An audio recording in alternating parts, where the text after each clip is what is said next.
Assalamualaikum warahmatullahi wabarakatuh. Salam seduluran, sebangsa dan setanah air. Berjumpa lagi dengan saya, dan ini video saya yang kedua.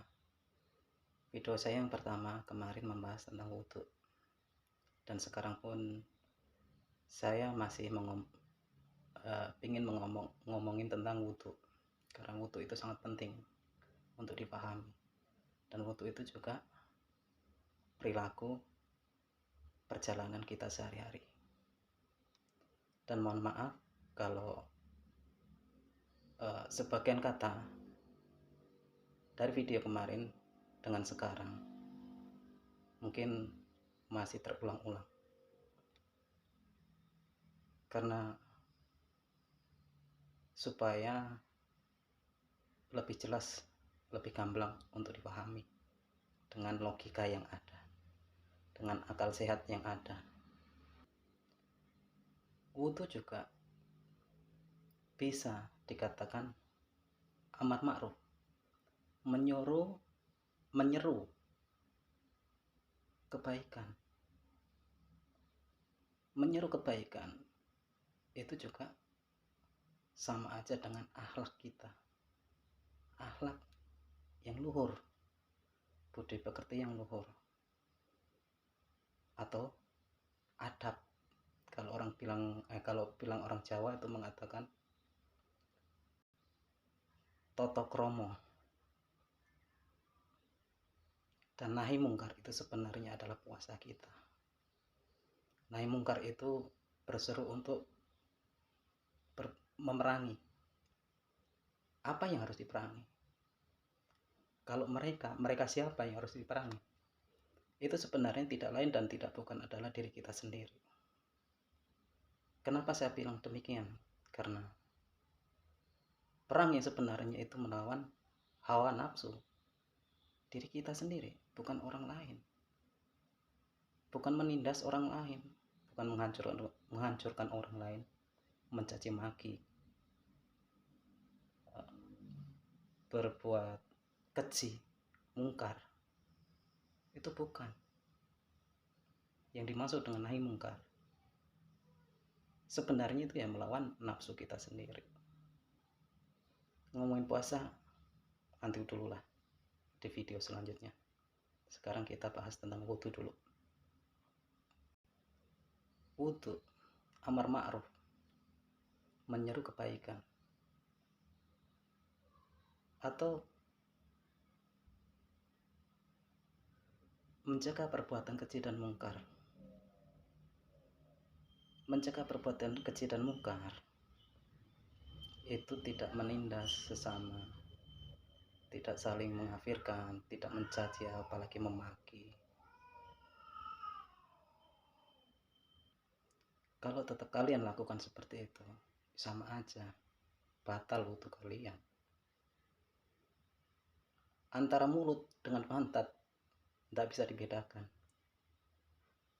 Sama-sama mengeluarkan air kotor, percuma tiap hari dicuci, nggak ada manfaatnya.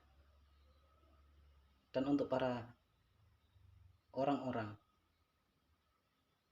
yang mengaku ulama, yang mengaku kiai, gus, apalagi habib, yang ceramah menebar kebencian, yang berdakwah mencaci maki kepada sesama,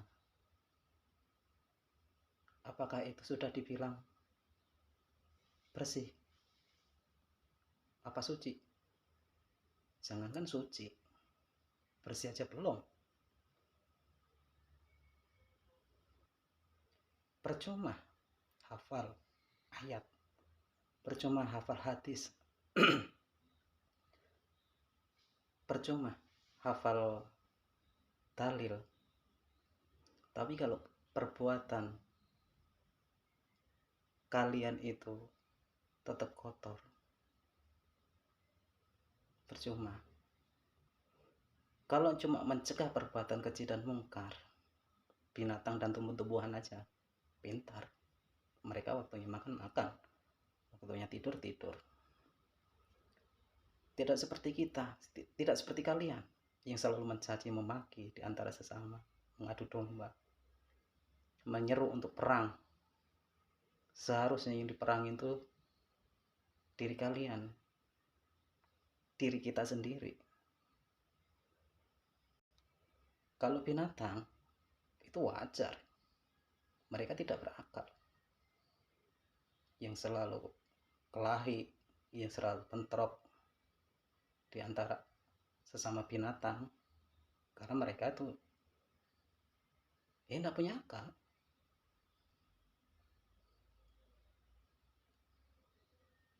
Merebut ataupun mempertahankan kekuasaannya masing-masing dengan cara berkelahi dan sebagainya. Itu wajar karena binatang tidak mempunyai akal. Nah kalian, kita yang mempunyai akal, kenapa tidak digunakan akalnya? Menghalalkan segala cara dengan membawa dalil, dengan membawa ayat untuk menindas sesama, untuk menebar kebencian di antara sesama. Apa bedanya kalau perjalanan kalian tuh seperti yang tidak mempunyai akal itu apa? Pikir sendirilah.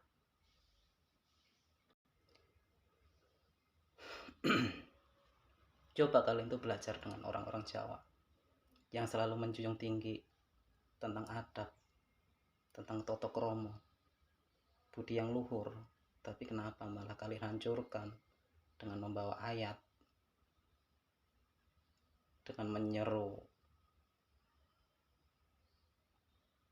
untuk saling membenci satu sama lain? Apakah itu betul? Apakah itu benar? Orang Jawa itu loh menjunjung tinggi tentang adab. Itulah wudhu yang sebenarnya. Dengan membawa-bawa Nabi Muhammad, membawa-bawa Rasul. Saya kasih tahu aja.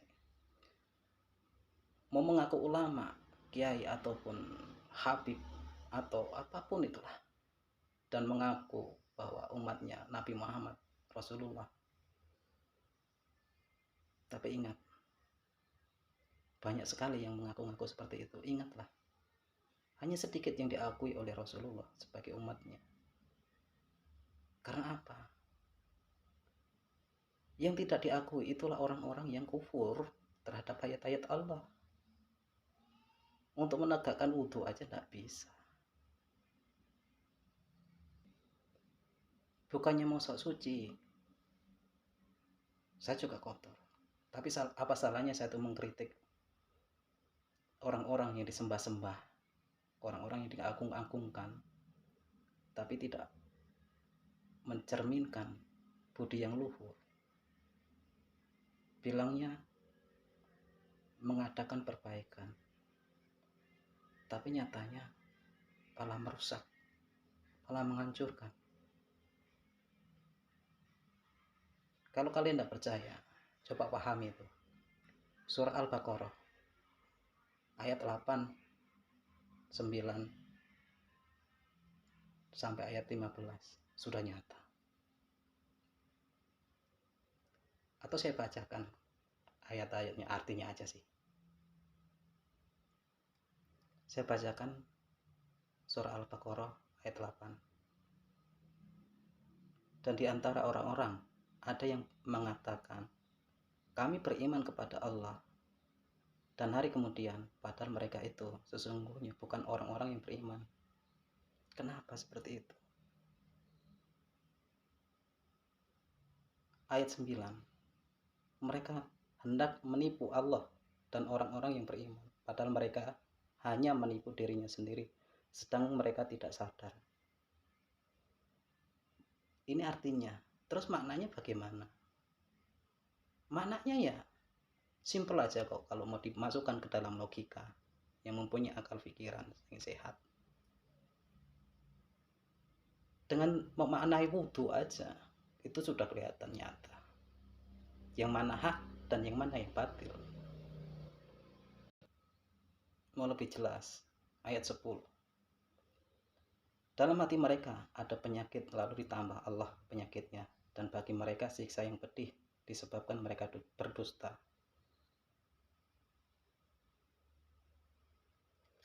Kenapa seperti itu? Jelas banyak sekali orang yang mengatasnamakan Allah, yang mengatasnamakan dalil ini dalil itu, tapi kelakuannya tetap berdusta, kotor, tidak mencerminkan sebagai ulama yang benar. Itu sudah nyata.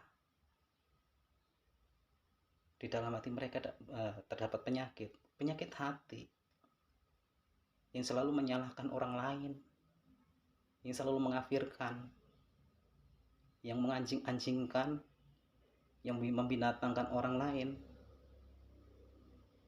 Nyata sekali. Dan ayat 11 itu mengatakan, dan bila dikatakan kepada mereka, janganlah kamu membuat kerusakan di muka bumi, mereka menjawab, sesungguhnya kami orang-orang yang mengadakan perbaikan.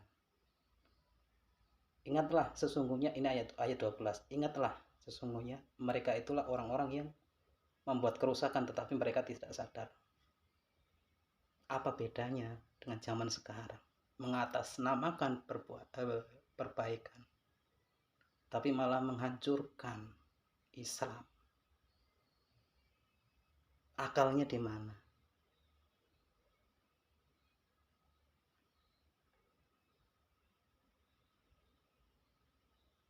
Ayat 13.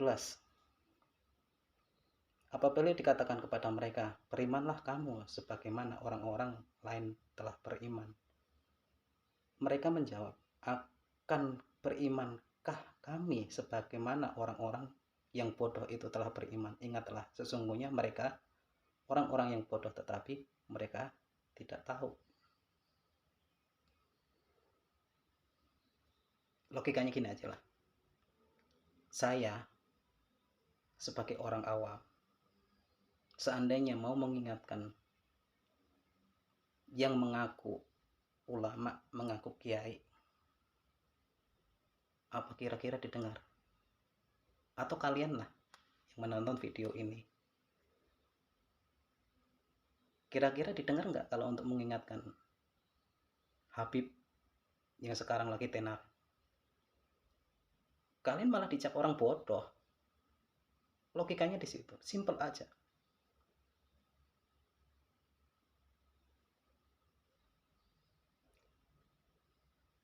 Lanjut ke ayat 14. Dan bila mereka berjumpa dengan orang-orang beriman, mereka mengatakan, kami telah beriman. Dan bila mereka kembali kepada setan-setan mereka, mereka mengatakan, sesungguhnya kami sependirian dengan kamu. Kami hanyalah berolok-olok. Itu bagaimana cara memahaminya?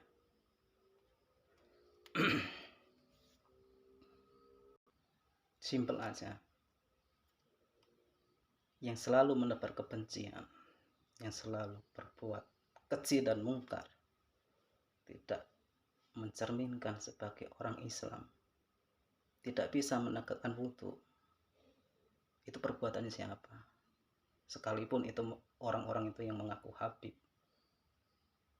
atau apalah, kiai atau siapapun, tapi tidak menegakkan wudhunya, omongannya kotor,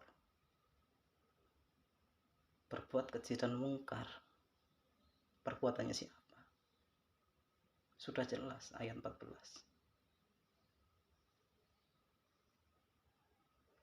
Jadi saya kasih tahu, yang namanya ayat, dalil ataupun hadis, itu sebenarnya perbuatan kalian sendiri. Mau itu dalil dari zaman dulu kala, dalil apapun, ayat apapun,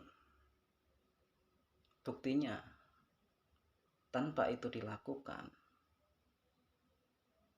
ya dalil itu tidak ada.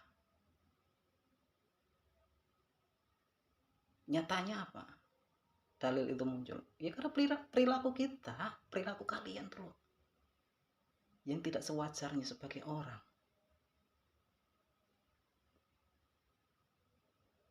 Jadi saran saya, tidak usahlah menakut-nakuti orang dengan ayat ini, dengan ayat itu, dalil ini, dalil itu, untuk menindas sesama. Bencanamu itu berawal dari dirimu sendiri. Kalian diadili, kalian dihukum, itu dari perbuatan kalian sendiri. Itulah dalil, itulah ayat yang nyata. Makanya tidak usah heran ketika nanti alam ini digulung oleh Allah sekalian, akan digantikan yang baru. Jangan kaget, karena Allah sudah murka dengan perbuatan kalian. Oke, sedulurku, mungkin itu aja dulu. Untuk video selanjutnya, ya lihat aja nanti kita membahas tentang puasa ataupun masih dalam wudhu, saya juga kurang tahu. Terima kasih atas semuanya, dan mohon maaf kalau kalimat saya, kata-kata saya itu sok suci, tapi ya inilah yang namanya kritik. Mohon maaf sebelum dan sesudahnya, dan saya akhiri. Wassalamualaikum warahmatullahi wabarakatuh. Salam sebangsa dan setanah air.